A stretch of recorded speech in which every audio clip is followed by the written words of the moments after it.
Петок, 28 март 2025 година, или легоме длабоко во третата недела од Великденскиот пост, наместо смирение, наместо молитви, како да го поминеме и да го пречекаме празникот на празниците или торжество на торжествата Великден, ние катадневно имаме нервози, противречности и секакви играри од поединци кои најмалку се засегнати за Македонија, и обстанокот на македонскиот народ и породи државјанство. Зошто? Затоа што разгалени, разуздени, бидејќи неказнивоста си го направи своето. Еве, слушнавме дека представникот на Европската Унија, Рокас, бара реформи во правосудниот систем. Па како, Бога му, реформи кога имате криминалци, имате бандити кои нарочно не сака да постана, да се имплементираат сите реформи. Од друга страна имаме политички амбиент кој се бори и прави се од себе да Македонија тргне напред. Темата е системско владење на правото против системската корупција и организираниот криминал во Македонија. Мој и ваш вечерашен гостин е професор доктор Миодраг Главович. Добро вечер и добро дојдовте. Добро, што ве најдов. Благодарам на вашата покана. Еве, да ве поздравам, почитувани, од мојата екипа, Кристина Томич, главен продуцент и креатор на оваа програма, на овие теми, Ивана Алексовска, главен и одговорен во реализацијата, видов, да речам, прв човек во режијата, и поздрав до Кристијан, кој исто така наскоро че ни се придружи. Почитувани, тоа што сакам, професоре, еве, вообичаено во почетокот на емисијата предлагаме еден коментар кој е врзан за и околу вечерашната тема. Одиме со коментарот. Јавниот обвинител Љупчо Коцевски, Мицкоски и Тошковски крај за судската мафија. Македонија е на историска раскрсница. Или ќе стане правна држава, или ќе продолжи да тоне во беззаконие, корупција и криминал. Владата на Христијан Мицкоски, со поддршка на министерот за внатрешни работи Панче Тошковски и јавниот обвинител Љупчо Коцевски, влезе во жестока битка против криминалната хидра, што ја дави државата повеќе од 3 децении. Но дали оваа битка ќе вроди со плод, или ќе биде уште еден обид, што ќе заврши со компромис и бегање од правдата? Љупчо Коцевски, новата надеж за правда или само уште еден во низата? Јавниот обвинител Љупчо Коцевски стана централна фигура во македонската јавност, особено по реакцијата и трагедијата во Кочани. За разлика од неговите претходници кои ги штита криминалните структури, Коцевски даде сигнал дека нема да биде дел од корумпираниот систем. Кочанската трагедија, првиот голем тест. Во случајот со Кочани, Коцевски покажа брза и одлучна реакција, нешто што јавноста одамна не е видела. Наместо прикривање на фактите, како што беше пракса во претходните години, обвинителството покрена сериозни истраги со јасни индици за одговорност кај институциите. Ова е прв пат високи државни функционери да бидат потенцијални инволвирани во истраги за системска небрежност. Прашањето е дали ова е искрен обид за правда или само противпожарна реакција на јавниот притисок. Системско владење на правото против системската корупција и организираниот криминал во Македонија. Чи има ли правда за националното предавство? Дали јавниот обвинител ќе ги уапси предавниците кои го изгласа Преспанскиот договор? Македонскиот народ бара одговорност од оние што ставија подписи на Преспанскиот договор со кој насилно беше променето името на државата, спротивно на волјата на народот изразена на референдумот во 2018 година. Клучни кривични дела што треба да бидат истражени. Под 1. Злоупотреба на службената положба. Преспанскиот договор беше спротивен на референдумската одлука. Под 2. Високо предавство. Договорот со Грција беше наметнат преку купување и уценување на претеници. По 3. Корупција при изгласувањето на уставните измени. Докази сугерира дека гласањето било резултат на мито и закани. Под 4. нелегални договарања со странски фактори. Заев и неговата власт свесно ја нарушија македонската сувереност. Ќе покаже ли Коцевски вистинска независност и ќе ги покрене овие обвиненија? Дали ќе бидат уапсени лидерите на СДСМ и ДУИ за исчезнати 32 милиарди евра? Според бројните извештаи и јавни изјави на експерти, во последните години од владењето на СДСМ и ДУИ од македонскиот буџет исчезнале 32 милиарди евра. Ова е најголемиот финансиски скандал во историјата на државата. Што доби Македонија за овие 32 милиарди евра? Ниту еден километар нов автопат. Сите проекти се заглавени или раскршмени. Катастрофално здравство. Нема нови болници, а народот умира по ходниците. Образование во распад. Ниту една вистинска реформа за идните генерации. Потрошени пари на фантомски проекти, со договори од кои профитира криминалните структури. Ако 32 милиарди евра исчезнале, а нема ништо изградено, каде завршиле парите? Народот бара одговорност. Дали обвинителот Лјупчо Коцевски ќе покаже храброст да ги отвори овие случаи и да побара притвор за одговорните? Мицковски и Тошковски последната линија на одбрана. Во моментите кога изгледа дека криминалниот систем е непобедлив, се појавуваат лидери кому му се спротивставуваат. Христијан Мицковски и Панче Тошковски водат фронтална борба против системот кој 3 децении ја уништува Македонија. Клучни чекори што ја вознемирија мафијата. Под 1. Прочистување на суството, со спротивставување на корумпираните судии и обвинители. Под 2. Засилување на борбата против организираниот криминал, со нови механизми за конфискација на незаконски стекнатиот имот. По 3. Реформи во безбедносните служби, со елиминирање на агентите на старата структура кои работат за странски интереси. Тошковски како министер за внатрешни работи директно ја напаѓа мрежата на криминалот. Во првите недели од својата работа покажа решителност каква што немаше видено со децении. Ќе продолжи ли битката до крај? Почетокот е охрабрувачки, но суштинското прашање е дали ова војна против криминалот ќе биде целосно или селективна.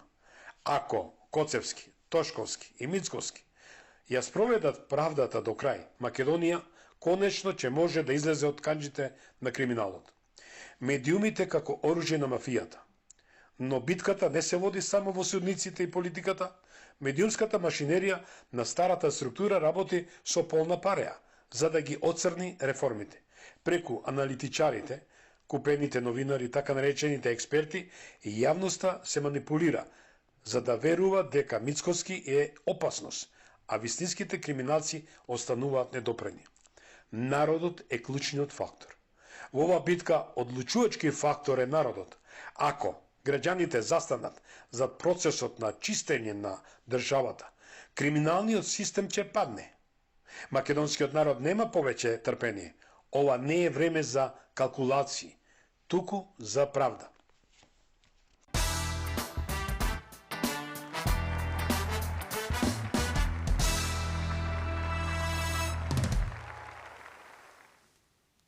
Тоа беше коментарот за вечерашната тема. Почитувани голем предизвик што сум вечерва со мој драг пријател, професор доктор Миодраг Лабовиќ, еден од врвните експерти, кој токму ја работи и обработува оваа тема. Дозволите ми само да кажам нешто за и околу господинот Миодраг Лабовиќ. Неговата автор е на ова една научна студија и победник во голема научна конкуренција на светско ниво. Добитник на меѓународна научна награда за врвни научни достигнувања од областа на антикорупцијата и владењето на правото, за 2 оригинални научни концепти и тези во оваа научна студија. Меѓународната награда е финансирана од Центарот за владење на правото и антикорупцијата при владата на државата Катар, а организацијска е поддржана од UNODC Виена. Награда е лично врачена од тогашниот генерален секретар на Светската организација господин Бан Ки Мун и емирот на државата Катар, шејхот Тамим бин Хамад Ал Тани. Мислам дека добро го кажав. На 9.12.2016 во Виена, во Австрија. Пред доделувањето на наградата за селекцијата помеѓу големата конкуренција на светско ниво, каде што се најдоа научни конзорциуми од најпрестижните универзитети во светот, како што се Сорбона, Универзитетот Монтреал, Универзитетот во Сиднеј, Високата школа за право во Лондон и така натаму. Одлучуваат две тела на две нивоа, Advisory Assessment Board and High Level Community и кои беа продолжени од UNODC и составени од врвни научници и експерти од сите континенти во светот и соодветна научна област. Меѓународната награда е признание на авторот добитник на престижната награда. Во Македонија исто така е добитник на Гоце Делчев наградата во 2008-та. Значи, главна и стратешка главен топик му е корупцијата и борбата за ова најголемо зло. Професор, уште еднашка честитки од се срце. И можам да кажам дека не случајно го спомнувам, да слушне јавноста, да слушне народот, дека има експерт во државата. Меѓутоа, не треба да бидат маргинализирани, тргнати на страна. Како има новинари, експерти, кои не сме да бидат маргинализирани, тргнати, бидејќи се борат со децени. Еве, го слушнавте коментарот, апропо сето тоа, за симпсонското владење на правото против системската корупција организирана од криминал во Македонија. Што ќе додадете? Благодарам прво за оваа најава. Заслужувате.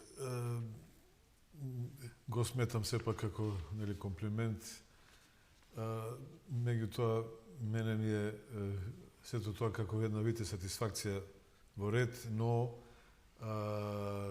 видите, жална е таа, да речам, сатисфакција кога сето тоа не може да се примени, да се имплементира. Барем еве да кажеме 70 до 80%.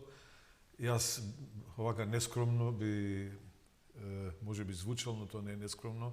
Тоа е, видите, базирано на некои објективно неутрални, значи својот анализи, со сите оние предности и слабости што еден, значи, концепт ги има, не може да биде идеален, меѓутоа ако се тој примени, како што реков, во некој 70 до 80%, видите, Македонија ќе, значи, слободно можам да кажам, биде Швајцарија на Балканот. И сега, зошто тоа не се применува и зошто не се сака да се, значи, воопшто стави на, да речем, разгледување по една рационална конфронтација помеѓу сите тие различни концепти доколку ги има, да се одбере она што е, значи, најдоброто за Македонија. Јас на тоа инсистирам.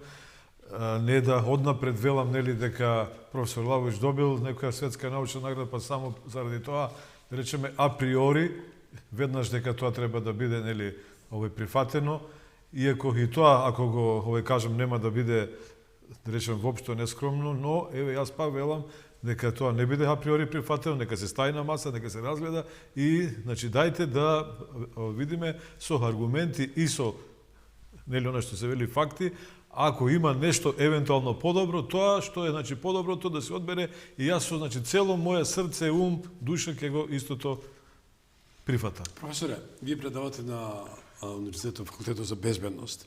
Знамо дали само теоретски треба да се предаваат тие предмети, а практично да не се имплементираат. Зошто? Овие 34 години, како што пишувам во колумната, значи, криминалот, неказнивоста се закон у Македонија. Ја спомнав и најголемиот финансиски скандал, 32 милиарди евра испарија, брате, нема никаде, ништо не е реализирано. Еве предизвик, челендж се вика, испратено до човекот кој се вика Лјупчо Коцевски и покрај тоа што е избран со 63 гласа од претходната власт, тоа не треба ништо да менува, се покажа дека е јавен обвинител во вистинска смисла на зборот. Дали можеме конечно да чекуваме тие сторители да бидат пред лицето да правдат и конечно да го имаме случајот како што е во Румунија. Моника Маковеј и Кочеши, исправите ме. Лаура Ковеши. Ковеши, да. Двајца премиери за решетки. Добро, еве не знам, од самиот почеток или од крајот, еве да почнеме на овие, значи, ваши констатации. Овие две, значи, румунски, да речеме, борци, обвинителки, кои што се на некој начин покажаа во таа, нели, борба пред корупцијата, не беа, значи, воопшто, така да речем, оставени сами. Тие беа и текако поддржани од, значи, меѓународната заедница, но и во самата да речем, Румунија имаше одредени контраверзи околу нив. Тие отворија многу случаи, еве кој што кажавте, имаше и определени апсења, значи овако највисоки, 20 премиери. значи овако позиции во таа институционална хиерархија на значи системот на Романија. Меѓутоа, она што беше исто така во овие, да речеме, случаи, онака забележливо, е тоа што, значи, имаше многу малце правосудни судски пресуди и значи овие конфискации. И во самата, како што кажав, романска, значи јавност се појавија контраверзни, значи овие мислења дали се тие вистински борци или се само, да речем, надуени балони од Европската Се фатија Унија. и тие се фатија како Катица Јанева кај нас во криминал. Коваши без разлика. Добро, јас се не би одел со тоа дали се фати или не, немам до, значи, таа мера увид во сите тие Да речем, информации, не ги знам тие информации до крај за да можам да разговарав со председателот на ИПП. Но она што го нели знам дека имаше и во самата романска јавност контраверзии околу тоа дали се тие, како што кажав, надуени овои балони од Европската Унија или се, значи, вистински борци, затоа што нема тие, видите, во, значи, голем број овој процесуира кривично правни овој случаи. И како што рековте, вие со високи процедури. Но немаше кривично правно ефектуирање, завршница. Или ако имаше, беше многу малце во однос на сето тоа кој што... А кај нас го немаме па ни првото. Кај нас ни едното, ни другото, кога се, видите, работи за таа највисока корупција. За таа највисока корупција. Ние имавме и сме имале примери во разни влади.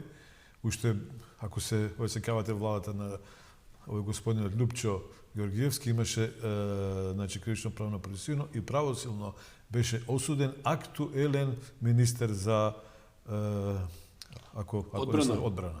За Пауновски. Така. И во некои други влади исто така имаше генерални секретари, државни секретари, имаше, меѓутоа тие се во оној дел што го викаме висока корупција, но не се највисоките. Највисоки сме имале во, значи, последните две влади, но од кога тие паднале во, значи, политичка опозиција, а не сме имале актуелен, значи, овој пример кој што Зошто времето дури е актуелен, ако евентуално врши, ја не викам дека мора да биде апсен и да биде осуден, али ако врши кривични дела да може да биде тогаш фатен во тие, значи, моменти, затоа што е тоа многу важно, видите, многу е, значи, важно да имаме ние, значи, таков систем, такви институции кои што ќе можат и, значи, против актуелен овој пример, затоа што е од, значи, кривично правен и од, ако сакате, криминолошки, криминалистички аспект гледано, најсвеж, значи, чинот и највеќе може да се тој онака кривично правно докаже кога е, како што кажа, свеж, значи, чинот. Кога ќе помине подолго време, парите може да бидат надвор изнесени во тие офшор нели земји, во тие шел овој компании и, значи, после е многу тешко, значи, речиси невозможно, да не кажем невозможно. Дали тоа е џентлменски договор меѓу нив? Порано се, значи, слушаат такви информации, имаше беа определени јавни, да речем, тајни, дека помеѓу, значи, двајца поранешни, Бранко Червенковски и овој Лупчо и Бранко така Георгиевски постол таков џентлменски договор, така да ни за едниот ни за другиот немаше кривични пријави.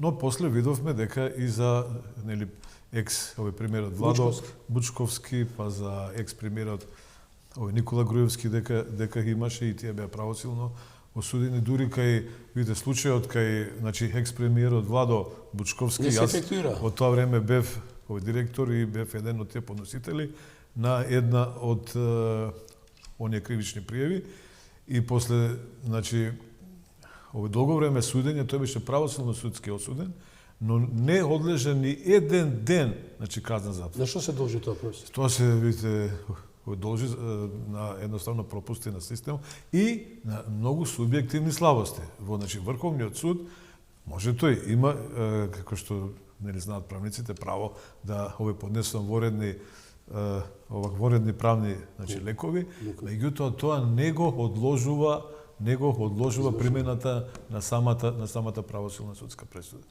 Тој не одлежа ни еден ден и додека овој поднесуваше воредни правни, значи, лекови, застари предметот и отпосле веќе епилогот е, нели, веќе познат. Професоре, велепредавството е најголемо кривично дело каде и да е во светот, вклучувајќи Македонија. Народот, значи се повикам на ставот на народот. Народот очекува казнената одредба, затвор или слични такви иницијативи од сторителите и подписниците на овој голем договор кој е наметнат, окториран, и од друга страна имаме премиер кој се колнеше дека никогаш нема тоа да го стори. Одиме со првиот прилог. Зборувајќи за мојата македонштина, таа истата таа македонштина, јас реков, можете да ме чепкате секоја жица и на гитара, и на алишта дома, и на се. Немојте да ме чепкате македонската жица, од изгубен во времето ќе го барам семето одејќи по жица. Јавно го објавив тоа, зошто? За да знаат дека ме боли македонштината. Предизборна коалиција со албански политички партии, ние не сме веќе македонска партија.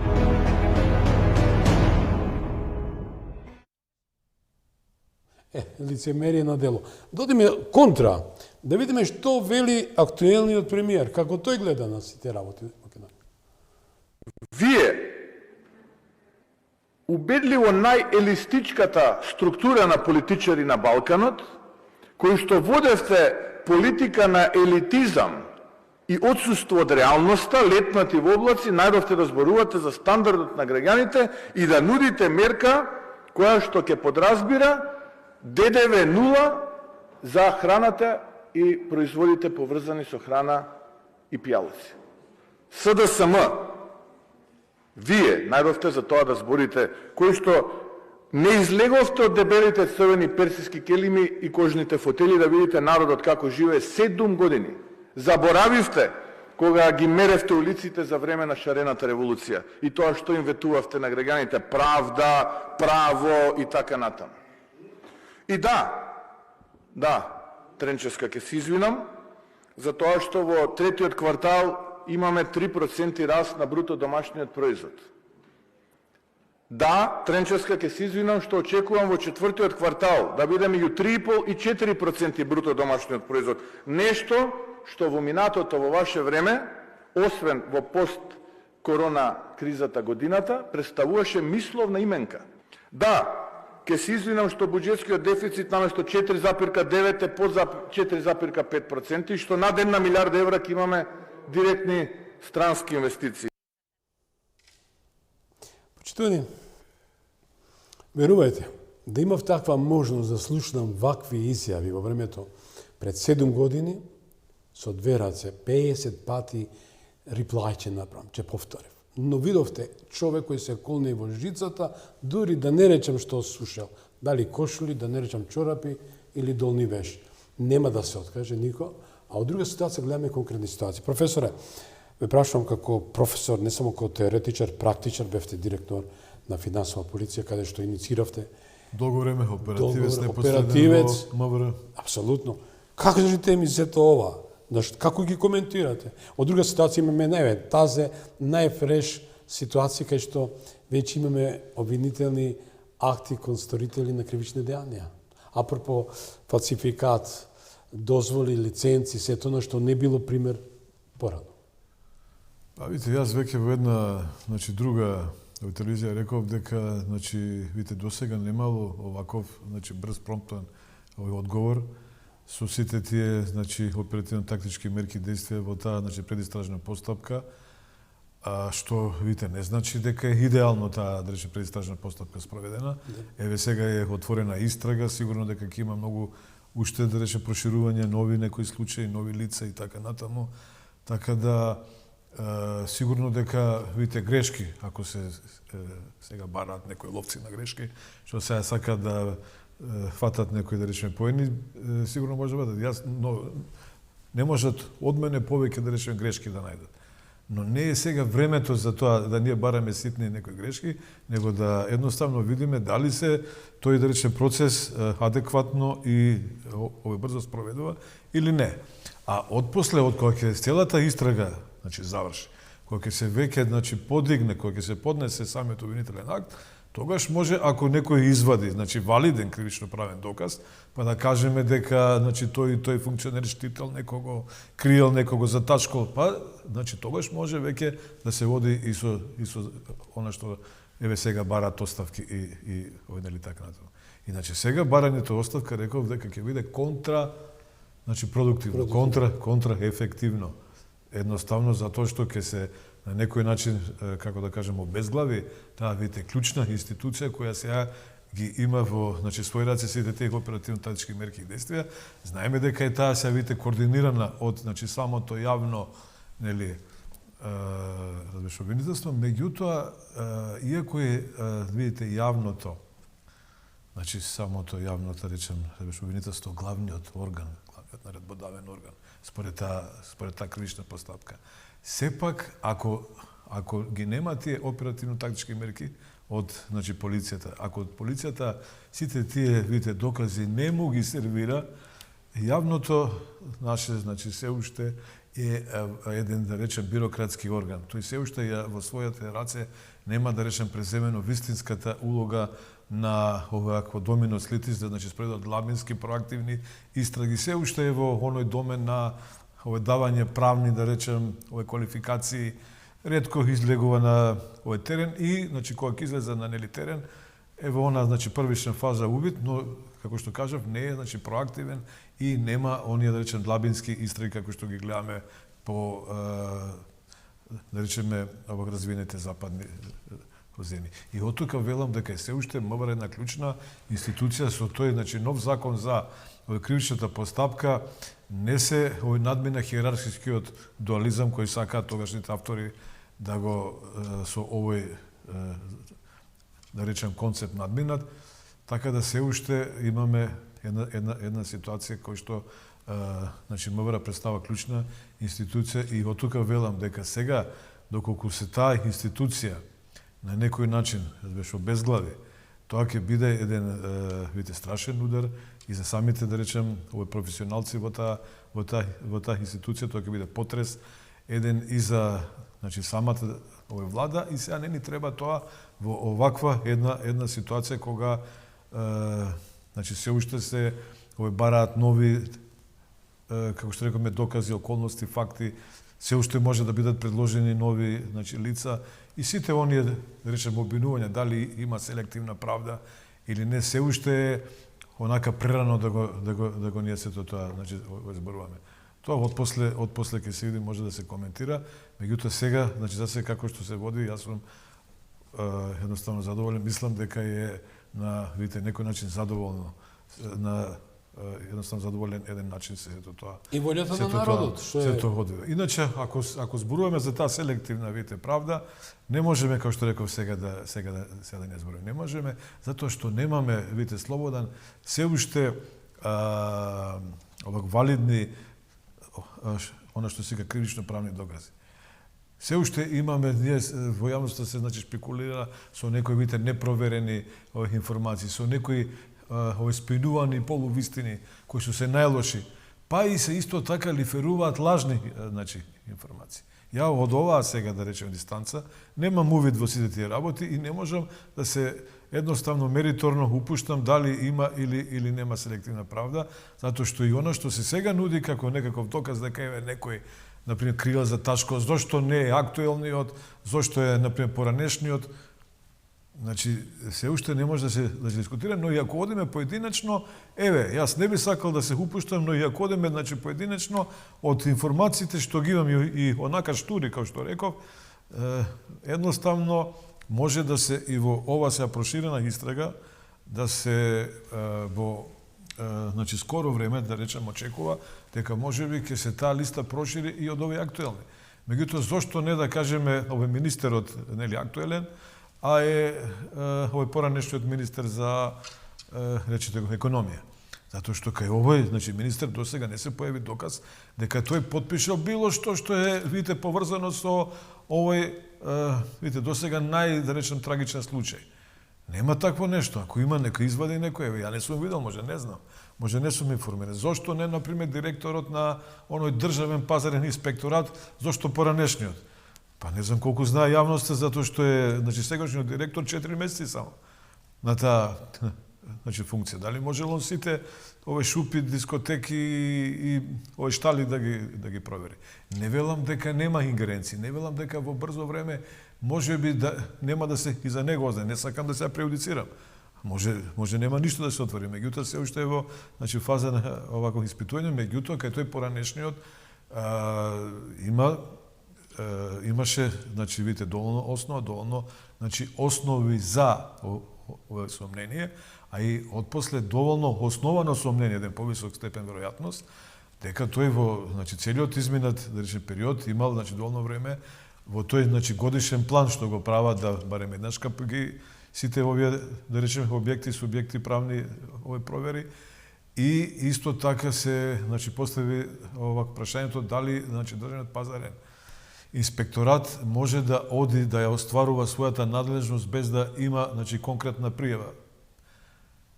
Не е според мене тоа би требало да има, меѓутоа не е да речеме скрос исклучена можноста и по овој допрен глас да оди и да види, особено ако бил подолг период и ако таму подолго време се, да кажеме, случувале определени законски неправилности.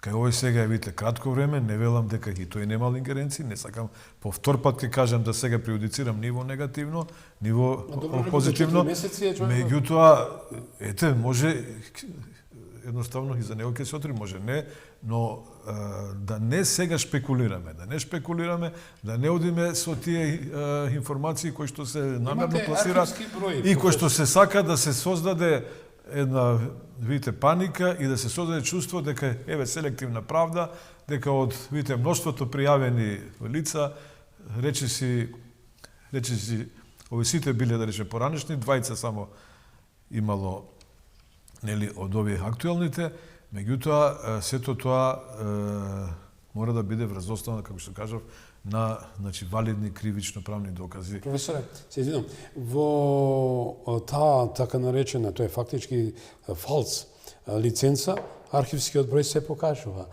Тој број што е фалсификат кажува дека тоа е евидентирано комуникација со некоја странска амбасада, со некоја со компанија од странство, што дава за право да има факт, аргумент плюс во рака, со тоа што е дека поранешниот министер за економија е детектиран и лоциран дека е сторител за тоа. Одам според медиумите. Конечно.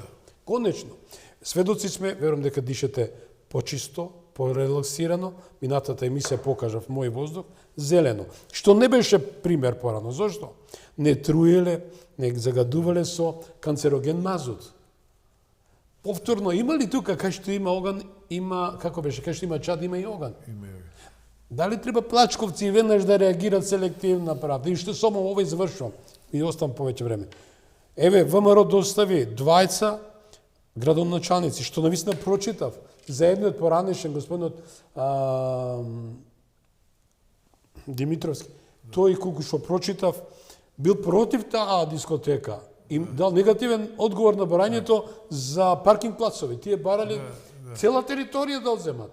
Значи, тој у старт бил против таа штала. Така.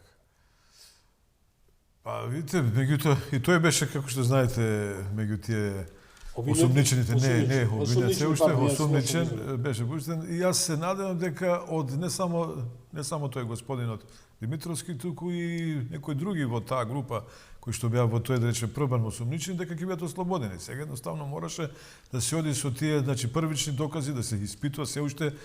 Пак ќе кажам, истрагата не е завршена.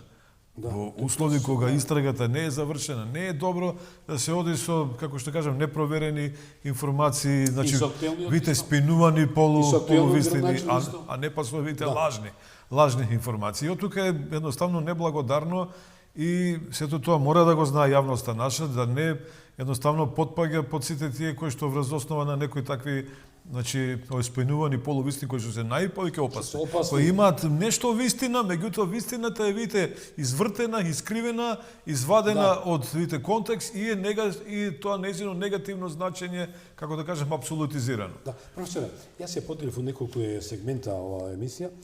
Овој дел, дали почна вистинската борба против корупција, имаме 15 минути за тоа. И дали сметате дека новиот обвинител Липчо Коцевски конечно има волја за борба против корупција, да бидам искрен? Да бидам искрен. Не секам поинаку да ме разберете. Да, и јас сум засегнат, почитувам Коцевски, и 3 пати еден челендж на ви фрлив еден предизвик. Мојата кривична пријава против сторителите на злосторството, убиството мојот син. И мојот син почина од насилна смрт. И јас како родител, и ние како семејство бараме правда. И ние плачеме, и ние тагуваме, и ние сакаме да бидеме обештетени пред се сатисфакција да имаме од сторителите на криминалот. Конечно, дали обвинителот Лјупчо Коцевски конечно има волја за борба против корупцијата? А видите, јас не можам да го... Општо како граѓани ме прашувам тоа се како тврдам затоа што прво не го познавам господинот, според а активностите. според овие сега, брате. последни активности, исто така она што се однесуваше за МВР се однесува и за јавното министерство, бидејќи јавното министерство рековме веќе дека тој е видите главниот наредбодавен орган. Тој е главниот наредбодавен орган, а тоа што полицијата ги сервира главните докази, тоа е едноставна практика се уште кај нас. Меѓутоа за сега тоа во овој случај видовме дека може да функционира. Дали ќе и значи понатаму продолжи и значи како ќе се продолжи, јас едноставно не сум овој парапсихолошки феномен. Немам такви екстрасензорни способности да знам и да видите, професор по безбедност, но не можам да предвидам и да влегам во неговата глава. Вие ги кадрите. Да видам што тој мисли и како понатаму ќе не продолжи. Како треба Она да што можам ја да кажам и што сакам да кажам и што треба да кажам е тоа следното, дека видите господинот за прв пат во нашата историја од кога е Македонија самостојна држава, тој беше оставен 9 месеци да остане на таа своја функција. Затоа што видите факт е непобитен дека сите поранешни јавни така да речеме обвинители беа веднаш променети, односно исправно кажано разрешени, многу брзо веднаш после овако доаѓањето на новата гарнитура. Единствено Шврговски не беше затоа што тој го истера својот мандат, поднесе оставка, отиде во адвокати, на негово место Марко. За 3 дена го сменија Марко. Зврлевски дојде и после го сменја и не само него, сите други. Овој беше единствено до оваа власт оставен, му беше оставен таков простор 9 месеци да покаже сега дали како ќе тој фактички продолжи, тоа е сосема друго прашање кое не сега нале, но она што јас би требало да го кажам и што сум фактички должен да го кажам, дека не би требало да ние во иднина одиме со, видите, како да речем, глорификација на определени персонификации, определени личности кои што се на раководни функции на одредени овој државни институции, па макар тоа било јавното обвинителство. Затоа треба да се во иднина направи систем, кој што систем ќе функционира по силата на својата внатрешна логика, со такви правни механизми вградено, тоа е еден развиен систем на подоба на власта, кај што во оваа научна студија има 2 научни концепти во кои што за секое позначајно прашање се дадени по најмалку 7 до 8 алтернативни предлог, конкретни решенија. Меѓу кои што и за самото јавно, обвинителство, за она што судство, за она што политички систем и за останатите други наши клучни системи и видите нивни подсистеми. Тој систем во кој што е, да речем, предвидено на таа највисока хоризонтална организација на власта, помеѓу највисоките институции меѓу кои што спаѓа и самото јавно обвинителство, кај што е исто така советот на јавните обвинители, судскиот совет, кај што е Уставниот суд, кај што е антикорупцијската комисија, Државниот завод за ревизија. Исто така владата, да не ја забораваме, собранието, во однос на тие е тој развиен систем на подоба на власта, кај што, видите, кај нас сега она што се употреба како check and balances, како рамнотежа на, видите, моќта, овој баланс на моќта и меѓусебна контрола е сега кај нас како уставно начело, како темелна уставна вредност, само мртво слово на хартија. Воопшто не е имплементирано. Ова научна студија го тоа развива и е уникатноста незина во тоа што јас, видите, велам, дека ние во основа имаме добри закони. во еден дел видовме и со ова трагедија дека треба во еден дел да се тие закони, подзаконски акти изменат, дополнат, можеби тоа некој 10 или не знам 15%. Но во основа ние имаме добри закони, нашето законодавство е најголема мера, хармонизирано, апроксимирано со законодавството на Европската унија. Што е најголемиот проблем кај нас, Слободен? Непримената на тој закон, на тие законски прописи. Уникатноста на ова научна студија е во тоа како да се законот применува без да има за тоа одредена политичка волја, без оглед кој е актуелна политичка власт, без оглед на нејзината политичко и идеолошка провиненција и така натаму. Како ќе се тоа направи, тука е објаснето на 603 страни е ова. На 603 страни, преку 320 страни се конкретни предлог решенија, повторувам, дали некој побор од вас совет? Дозволете, 7 до 8 алтернативни варијанти, да, кои што ја не викам дека се единствени, тие се само 7 до 8 алтернативни варијанти во неограничената низа на можни алтернативни варијанти. И затоа велам, дајте како една општа рамка, овој еден концептуален поглед за еден оваков систем, да се стави на маса. И јас, видите, верувам, него тоа онака мислам иронично, дека во поглед на тие конкретни предлог решенија, ако седнат на маса 10 или пак 7-8 да речем експерти, компетентни, непристрасни, ќе одберат и можеби подобри, детални модифицирани конкретни варијанти на тие предлог решенија, отколку што сум ја одбрал. Меѓутоа, видите, главната рамка, главниот концепт на таа системски вкрстена серија на оптимално независни институции, кои што кај нас треба да бидат независни не само од извршна власт, туку и во одредена мера и од, видите, законодавна власт, но со тоа што имам во тие решенија, да не се скроз исклучи во законодавната власт, бидејќи таа сепак, како што знаеме, има ли шанси? Видите, централна една законодавна, има ли шанса? единствена законодавна власт кој е представнички дом на видите народот. Се партизирано. Само да го довршам. Во една, видите, таква ситуација наидувам на отпор пред се, еве го одговорот на ова, дали има шанси, кај интелектуалната елита. Јас неколку пати во тие јавни мои настапи и така натаму сум кажувал дека не се, политичарите единствени виновни, иако нив не сакам да ги скрос амнестирам. И тие имаат, дел од својата вина, затоа што тие во крајна инстанца се, крајните донесувачи на тие одлуки. Но, уште поголеми виновници се за мене за се тоа, што се овој, научен концепт, кој што е научно верификуван на највисоки меѓународни научни инстанции, па и на, видите, нашите домашни научни инстанции. Рецензент на ова дело е професор доктор Гордана Селјановска-Давкова. А зошто? Членови кога јас докторирав пред 23 години.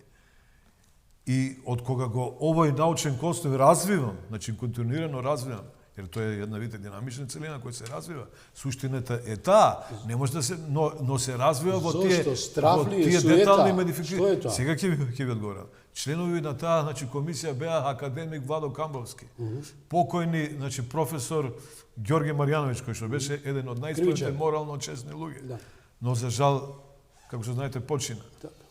Борче Давидковски, Ѓорги Иванов и Гордана Селјановска-Давкова. Зошто не се применува? Не само овие во ова, видите, комисија, туку и останатите, врвни правни експерти, нашите најименетни правни експерти, не само тие што беа мои, да речем, професори, отидоа пензија, него и овие денешните кои што се актуелни сега професори.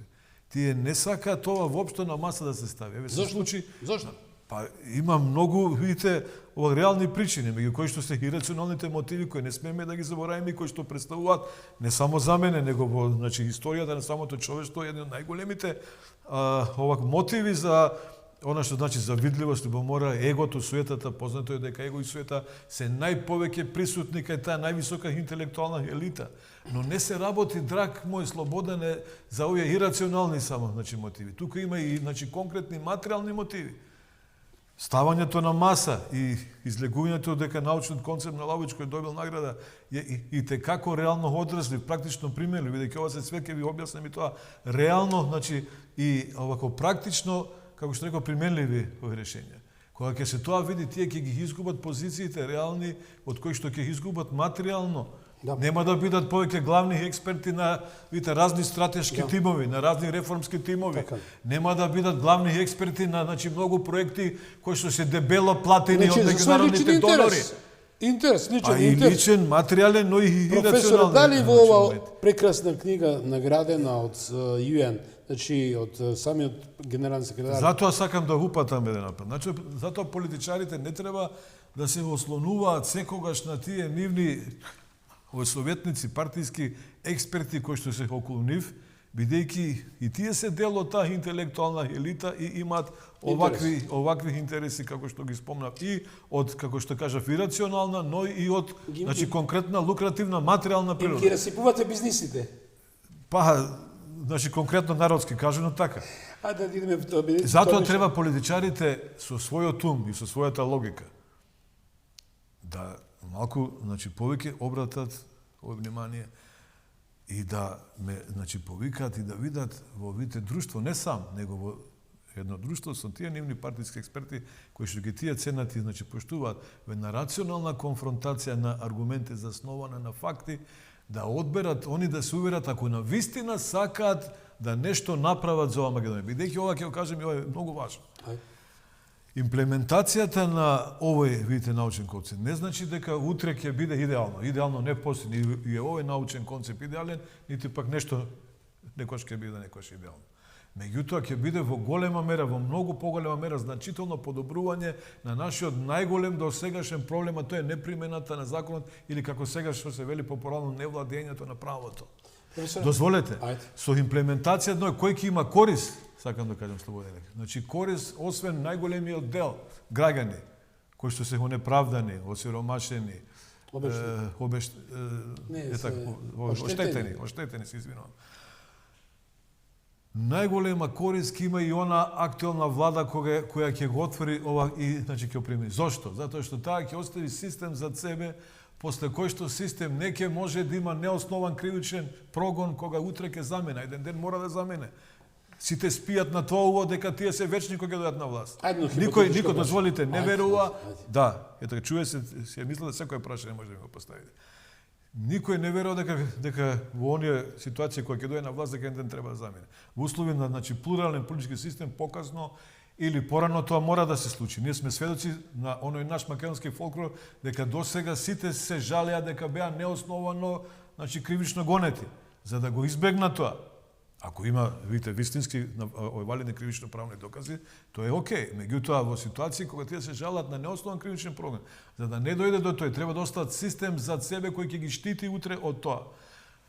Како видите, трето, ова е како научен концепт, кој што се видите базира на реално одржливи и практично спроведливи решенија. Веќе во еден дел и овдека кај нас во нашата, Република Македонија спроведен, сакајки, не сакајки, на еден, да рече, палијативен начин, површно и така натаму половично, одредени, мој предлог решение се веќе во овој наш систем имплементиране. Ве судски совети имаме кој што е релативно независна институција.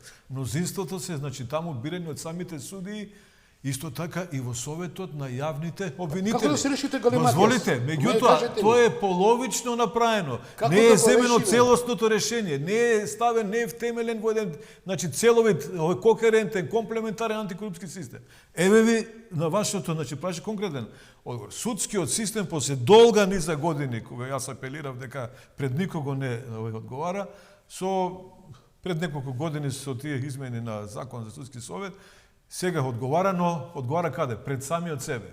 Како може едно тело да одговара пред самите своји членови, кога ние знаеме старата народна вика Гавран, на Гавран очи не копа. Се јавува неоснован колегијален солидаризам, се јавува опасност со тој корпоративен овако клиентелизам. Советот на јавните обвинители е тело кое не одговара слободене пред никого. Апсолутно сами. Да не зборам за Уставниот суд. Уставниот суд има посебна полемика, jer се смета дека е упад во уставно-правниот систем ако тој одговара бидејќи неговите одлуки се конечни. Тука ќе ставам една, да речем, задршка, бидејќи и видите, самиот сум свесен за улогата надлежните на Уставниот суд и тука може да се поведе една да речем дискусија, но тоа е една отворена да речем дискусија која сега не сме спремни да ја правиме и не би сакал да ја правам во отсуство кога нема кој да ми контрира, но имам свое мислење и за тоа. И уште едно само ќе завршам. Ќе завршам. Овој проблем на тие реално реално одржливите и практично спроведени решенија што се содржани во овој научен концепт се веќе деломично, половично, пак ќе речам невтемелено во еден целовит антикорупски систем, спроведуваат во една Словенија, во една Албанија, но таму во една Албанија нема исто така резултати и таа плива во една огромна висока корупција, затоа што таму исто така овие решенија не се до крај целовито втемелени.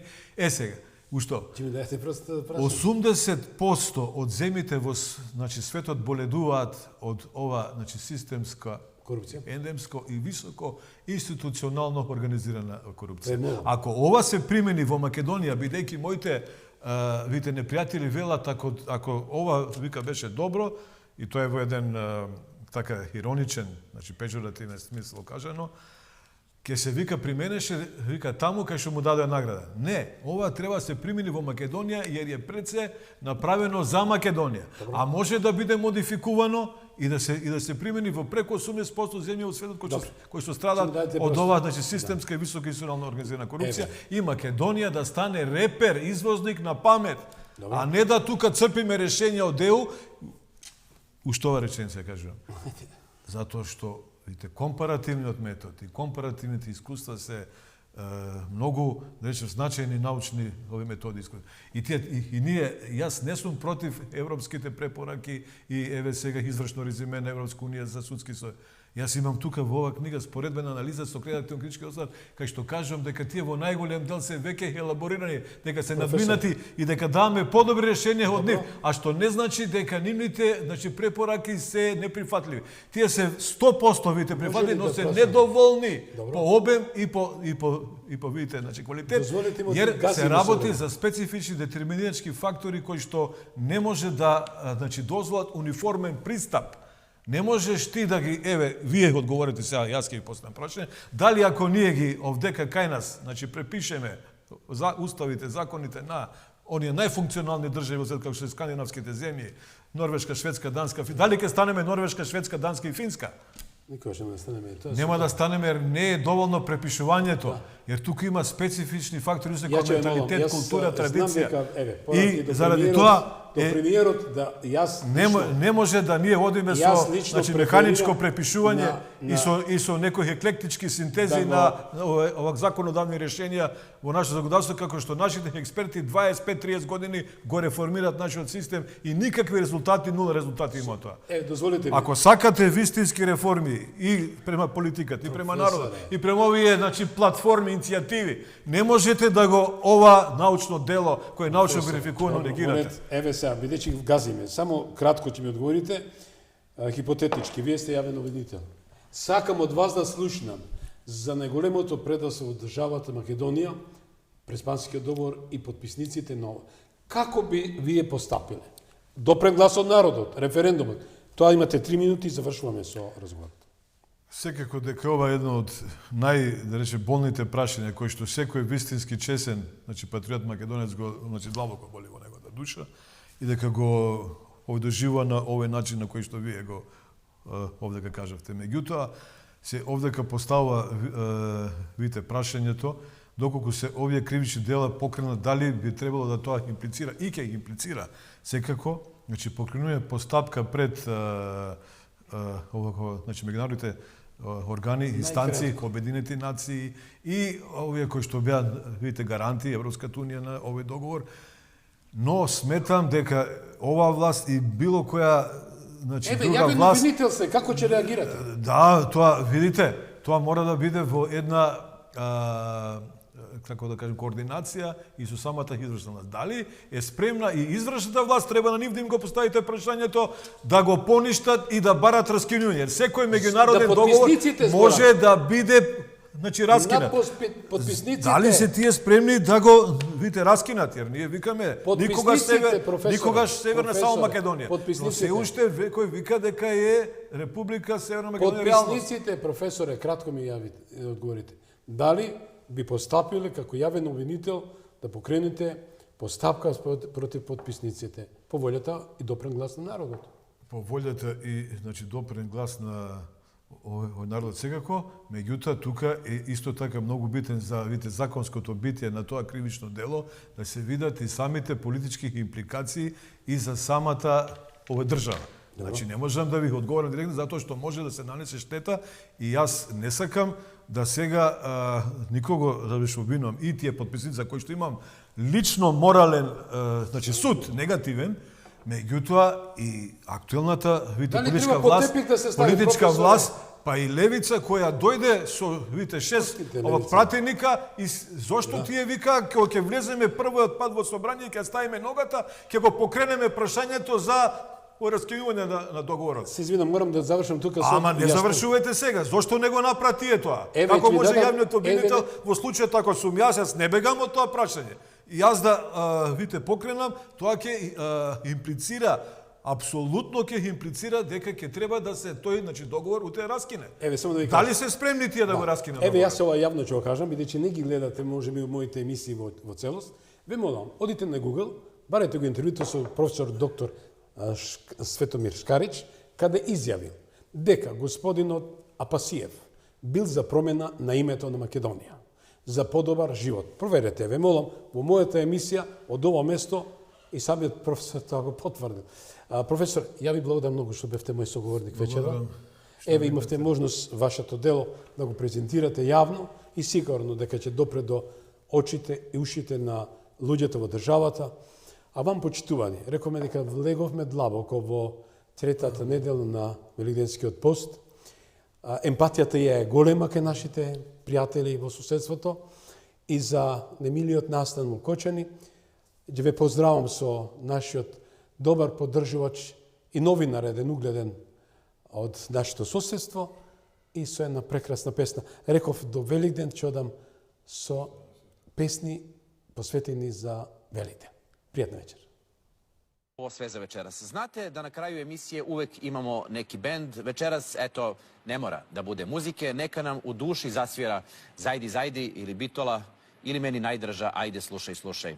Ono nešto prelepo, veliko i tužno od čega se naježiš i podsjetiš jednog naroda koji zna da peva, zna da se smeje, zna da se raduje, zna da ugosti i gde si uvek dobrodošao. Podsjetiš se jedne zemlje gde sija sunce i gde ima jedno jezero veliko ko more da mu ne vidiš kraj.